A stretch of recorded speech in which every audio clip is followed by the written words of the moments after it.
Gunnies, welcome back to Hans and Groot. I'm excited to start off part 3 of the Ruger SFAR and 6.5 Creedmoor review. All right, folks, we finally made it out to the range. What I was rather impressed was when I took this optic off of my Ruger MPR and I just threw it on here. I took a look through the bore at a distance and then looked through my optic, and I was really close to being zeroed.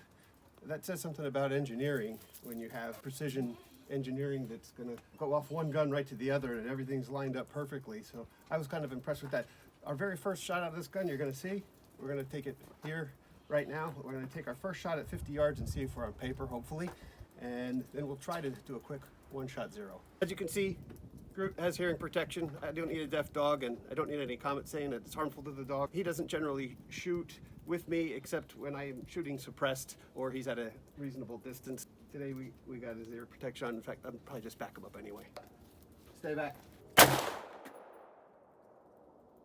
right, so we're at a range, of course, where the sun is directly behind the backstop, so we weren't able to show anything through the scope to show zeroing the rifle, and we're only able to get it close. We'll take our second shot and see how she goes. Well, we're within 4 inches of bullseye.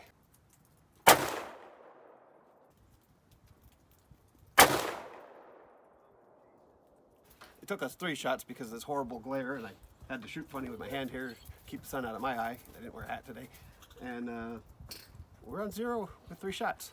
So we're gonna stretch it out to 100 yards and see what kind of groups we can get. If Hornady did the calculations right for me, I'm zeroed at 50 yards. I should be within 2 inches all the way out to 200 yards and not have to make any adjustments whatsoever. That's convenient. If I would make my zero at 37 yards, I'd be within 3 inches out to 250 yards. So if you're hunting open country or something, that would be a convenient way for a hunter. If you're doing precision work most of the time, you're gonna do a 100-yard zero, just do your math from there. A 3-shot group at 100 yards. It's gonna shoot a little high, obviously, with having a 50-yard zero.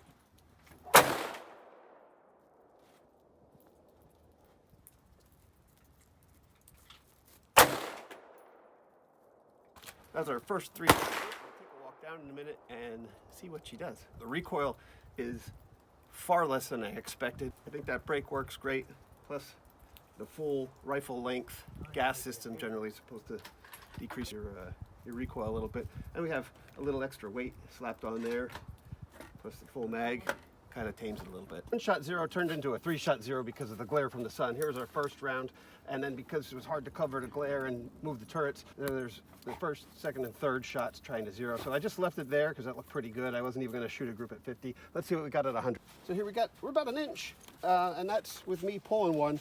So we're going to shoot some more, but that's the first 3 shots at 100 with this rifle. Not a broken in barrel. I'm incredibly impressed. We're shooting 1 MOA. And we'll probably shoot better as we break it in. Hey Gunnies, thanks for sticking with us through this multi-part review of the 6.5 SFAR. We know that you all have been waiting eagerly for part 3 of the review saga. We went out today in sub 25 degree temperatures, and unfortunately the camera did die just because of the extremely cold weather. So we are still waiting on a few extra things that we need to film to complete the review. On that note, make sure to like and subscribe. We've been doing a lot to ensure that this video is the best quality possible and making sure that we're covering all the bases when it comes to giving you guys a good review. We weren't able to get everything done, but we still wanted to come on and post the first 7 shots that we were able to obtain today. Hans, by the way, was super excited and pleased with the gun's initial accuracy and the fact that there were also no jams. Happiness is an accurate rifle, so far. We only fired on gas block setting 3. We also only fired the Winchester 125 grain deer season XP ammo. We plan on doing the part 4 as soon as possible because we obviously have a couple of extra tests that we want to run past the gun.